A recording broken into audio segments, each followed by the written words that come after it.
Hello दोस्तों, welcome to sleepy classes. दोस्तों आज हम एक इंपॉर्टेंट टॉपिक पढ़ने वाले हैं, वो है 3D वर्सेस 4D प्रिंटिंग।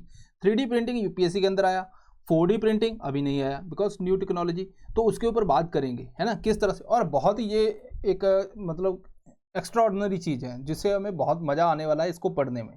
इससे पहले दोस्तों रैपिड रिवीजन, बहुत से बच्चे कहते हैं कि सर हम रिवाइज कैसे कर पाए। तो यहाँ पे टीचर आपके साथ रहेगा, लाइव होगा, आप डाउट पूछोगे, टीचर रिप्लाई करेगा और आपके साथ ही ये पूरा सिलेबस खत्म करेंगे। 1500 टॉपिक जो मोस्ट इंपॉर्टेंट टॉपिक है, ये 50 घंटे का कोर्स है और इसके अंदर सारा कुछ हम कवर कर देंगे जो भी इंपॉर्टेंट टॉपिक है, ताकि आपको यूपीएससी के अंदर कहीं भी जो है वो तैयारी के अंदर कोई दिक्कत ना आए। ठीक है, तो अब ये स्टार्ट होगा 26 अप्रैल से 10 मई तक चलेगा। सारे सब्जेक्ट हो गए और इसके ऊपर भी आप 20% डिस्काउंट और ज़्यादा ले सकते हो, तो और ज़्यादा कॉस्ट कम हो जाएगी। अब कुछ बच्चों का डाउट रहता है, सर हम सब्जेक्ट, ये सब्जेक्ट हमारा वीक है, आपने मॉक टेस्ट दिया होगा कि सर ये वाला सब्जेक्ट वीक है, हम उसी के ऊपर प्रिपेयर करना चाहते हैं, तो उसके ऊपर भी कर सकते हैं। हिस्ट्री पॉलिटी की कॉस्ट है, देन IR की कॉस्ट है, economy, environment, geography, science and tech, तो ये हर एक सब्जेक्ट जो है 1200 का आपको पड़ेगा। इसके ऊपर भी आप 20% डिस्काउंट ले सकते हो और वो पूरा प्रिपेयर कर सकते हो। जैसे साइंस एंड टेक है, तो लास्ट ईयर भी हमने देखा कि काफ़ी अच्छे खासे क्वेश्चन, 11 क्वेश्चन 14 में से, अमेजिंग। तो ये आगे, तो अब भी जो है आपके पास वक्त है, तो आप साइंस एंड टेक, अगर किसी, बहुत से बच्चे कई बार छोड़ जाते हैं, तो आप इसको ज्वाइन कर सकते हैं, बेनिफिट बहुत ज़्यादा मिलेगा, ये मेरी गारंटी है। और आपको समझ आएगा, ये भी मेरी गारंटी है। ठीक है, आप एग्ज़ाम क्लियर करोगे, ये आपके ऊपर है, तो ये आपको थोड़ा सा ध्यान में देना है। चलिए अब बात करते हैं दोस्तों के कोर्स के अंदर जो है शेड्यूल की बात करें, तो पहले एनवायरनमेंट, उसके बाद साइंस एंड टेक। तो अगर आप साइंस एंड टेक ज्वाइन करना चाहते हैं तो फ्राइडे सैटरडे ये लेक्चर आपके रहेंगे, then polity, geography, IR, history, economy, ऐसे चलेगा। ओके, तो 3D printing, 4D printing. 3D printing को एक और नाम से जाना जाता है जिसका नाम है एडिटिव मैन्युफैक्चरिंग। एडिटिव मैन्युफैक्चरिंग, तो इसके ऊपर बात करते हैं। पहली बात है 3D प्रिंटिंग कैसे काम करती है। ये देखो, इंडिया का फर्स्ट जो है 3D प्रिंटेड हाउस। अब ये प्रिंट कैसे हुआ, 4D प्रिंटिंग क्या है। अगर मैं आपसे ये कहूं कि आपको एक चेयर बनानी है, वो चेयर जो है आयरन से बनी है, तो आप क्या करोगे, बाहर से पाइप लोगे, उसको कट करोगे, उसको वेल्ड करोगे और वो सारा ही बना दोगे। कुछ इतने पाइप जो है छोटे छोटे पार्ट बन जाएंगे, आप बाहर फेंक दोगे, वो वेस्टेज क्रिएट होती है।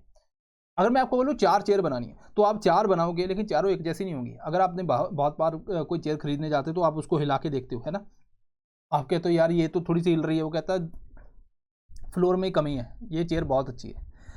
तो 3D प्रिंटिंग क्या है, जैसे अभी हम क्या करते हैं कि कोई भी पेज है वो आपका कंप्यूटर के ऊपर दिखता है, वैसे ही वो 2D प्रिंट कर देता है। 3D प्रिंटिंग के अंदर क्या होगा, वैसा मटेरियल डाला जाएगा और वो डाल के वो लेयर बाय लेयर जो है 3D, जैसे ये चेयर से बनी है तो एक ही जैसी मिलेंगी और यहाँ पे कोई मटेरियल वेस्ट नहीं होगा। आयरन है तो आयरन मोल्ड करके हम उसके मेल्ट करके उसके अंदर डालेंगे और वो बना देंगे। जैसे मान लीजिए हाउस है, हाउस की बात करते हैं तो इस तरह से अगर आप देखोगे, ये लेयर ऑन लेयर जो जनरेट करता जाता है, इसी तरह से ऊपर को वो चलता जाएगा और वो पूरा 3D प्रिंटेड हाउस जो है जनरेट हो जाएगा।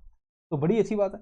तो ये है इसके अंदर जो खासियत 3D प्रिंटिंग के अंदर। तो 3D प्रिंटिंग की अगर मैं थोड़ी सी और बात करूं, ठीक है, 4D प्रिंटिंग जो है वो 3D प्रिंटिंग से किस तरह से अलग है उसके ऊपर बात करते हैं। बेसिकली जो 3D प्रिंटिंग है वो क्या है, 2D structure layer by layer वो जनरेट करता रहता है और उसके अंदर वॉल्यूम आ जाता है, 3D प्रिंटर बन जाता है, 3D स्ट्रक्चर बन जाती है।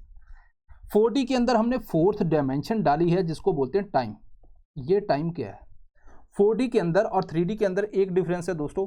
जैसे मान लीजिए 3D प्रिंटिंग है, यहाँ पे आपने मटेरियल डाला, स्टैटिक स्ट्रक्चर तैयार होगी, चाहे चेयर है, चाहे बिल्डिंग है, कुछ भी है।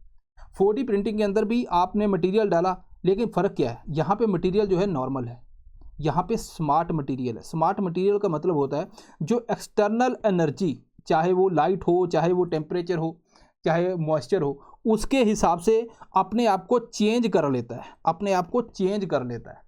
सो इट मीन्स कि यहाँ पे फ़र्क क्या है, 3D के अंदर नॉर्मल मटेरियल, यहाँ पे स्मार्ट मटेरियल। स्मार्ट मटेरियल के बाद स्टैटिक स्ट्रक्चर बनी, उसके बाद आपने स्टिमुलस दिया। स्टिमुलस क्या है, एक्सटर्नल स्टिमुलस, मैंने बताया आपको, टेम्परेचर हो, लाइट हो, है ना, ऐसे वो स्टिमुलस दिया तो वो अपनी जो शेप है, शेप को चेंज करता है। अभी मैं आपको एग्जांपल दूंगा, आपको और ज़रा समझ आएगा फिर, ठीक है। तो वो शेप को चेंज करता है। तो दो डिफरेंस की है कि 4D के अंदर हमें एक डायमेंशन ऐड की है, वो है टाइम, कि जो टाइम के हिसाब से अपने आप को चेंज करे। मटेरियल के अंदर हमने कुछ चेंज किया है, वो है स्मार्ट मटेरियल। और उसके बाद जो है जब हम स्टिमुलस देते हैं, वो टाइम के हिसाब से अपनी जो डायमेंशन है उसको चेंज कर लेता है। कैसे करता है उसके बारे में बात करते हैं। जैसे यहाँ पे देखो, मान लीजिए ये आपने जो है 3D प्रिंटिंग से क्रिएट किया, ठीक है, उसके बाद ये बन के आ गया। तो आपने अब क्या किया, यहाँ पे एक्सटर्नल स्टिमुलस को चेंज किया, ठीक है, आपने कुछ टेम्परेचर के अंदर वेरिएशन की, या फिर कुछ लिक्विड के अंदर, कोई मॉइस्चर के अंदर चेंज की, तो जहाँ फिर लाइट के हिसाब से, तो इसने अपनी शेप को इस तरह से चेंज कर लिया, इसको ग्रिप कर लिया और उसके बाद इसको खोल देंगे। तो ये है 4D प्रिंटिंग का कमाल, बहुत ही कमाल है। अभी बताता हूँ आपको। अब यहाँ पे देखिए, मान लीजिए मैं आपको बोलता हूँ कि आपने गाड़ी से, ठीक है, 20 चेयर लेके जानी है, तो आप कहोगे सर गाड़ी से जाएंगे नहीं, है ना, कार से नहीं जाएंगे, तो क्या लोगे, छोटा हाथी ले लो, है ना, छोटा हाथी के ऊपर आप लेके जाओगे, पैसे पड़ेंगे। तो क्या हो अगर हम 3D प्रिंटिंग की जगह 4D प्रिंटिंग से, मान लीजिए ये आपने चेयर बनाई 3D प्रिंटिंग से, अब ये 3D प्रिंटिंग से चेयर है तो आप छोटा हाथी पे लेके जाओगे। मैंने क्या किया, क्या हम 4D प्रिंटिंग से बनाते हैं, उसके अंदर हमने स्मार्ट मटेरियल डाला, और जो जब वो बनी तो वो एक शीट की तरह बनी, एक शीट, प्लेन शीट, ठीक है, जैसे थिकनेस उसके हिसाब से रहेगी, एक शीट की तरह बनी। तो अब तो कहोगे आप सर ये तो मैं साइकिल पे भी ले जाऊंगा, है ना, ये शीट्स ही हैं। तो 20 शीट आपने उठाई, ये है 4D प्रिंटिंग। अब आपने क्या किया, एक्सटर्नल स्टिमुलस दिया, चौथी डायमेंशन ऐड की टाइम की, तो इन्होंने अपनी शेप को चेंज करके घर में जाके अब वो चेयर के अंदर तब्दील हो, तो कमाल है, ठीक है। तो अब ये शेप जो है वो चेंज कर सकते हैं। तो सिमिलरली जैसे मान लीजिए यहाँ पे इतनी शेप है, तो आपने चौथी डायमेंशन दी, ये पूरा ये कन्वर्ट हो गया। दूसरी बात, नया मटेरियल है तो नई प्रॉपर्टी होंगी, तो ये मैंने बताया अपनी शेप को चेंज करता है। मान लीजिए अभी हम कोई कैप्सूल खाते हैं, ठीक है, मतलब मेडिसिन, तो मेडिसिन हमने खाई तो बॉडी के अंदर एकदम से जाकर रिलीज हो जाती है।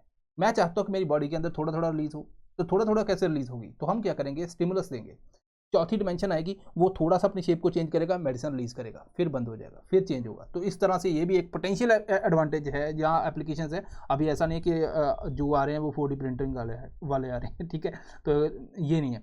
तो अब दूसरी बात, सेल्फ रिपेयरिंग पाइप। हमारे घर के अंदर पाइप है, पाइप जो भाई पानी उसके अंदर आ रहा है, लीक होती है, तो हमें फिर उसको दीवार को तोड़ो, वो उसको सब कुछ करो, वो सारा काम करना पड़ता है, तो दोबारा उतना पाइप का पोर्शन नया डालो, है ना, ये सारी चीज़ें। लेकिन यहाँ पे अगर सेल्फ हीलिंग पाइप आ जाए 4D प्रिंटिंग के अंदर, स्मार्ट मटेरियल डाला आपने, जैसे वो क्रैक हुआ, एक्सटर्नल एनवायरनमेंट के साथ वो कनेक्ट हुई, तो वो अपने आप को हील कर देगी।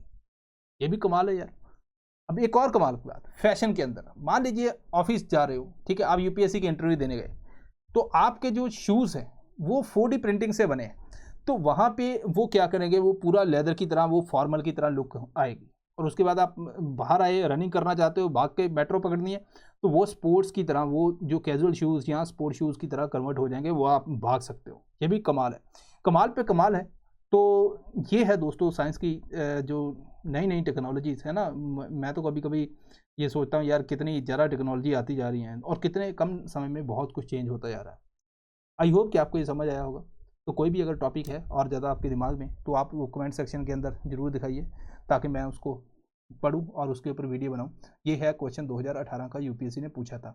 मैंने अभी रिसेंटली जो तुक्का स्ट्रेटजी उन्होंने नाम दे दिया, मतलब मैंने तो अपने हिसाब से एक जेन्युइन लॉजिकल वीडियो बनाई थी, लेकिन उन्होंने थंबनेल पे तुक्का लगा दिया, ठीक है। तो यहाँ पे इस क्वेश्चन को किस तरह सॉल्व करना है वो भी इसके अंदर बताया था। सो दिस इज ऑल, मिलते हैं नेक्स्ट टाइम, थैंक यू।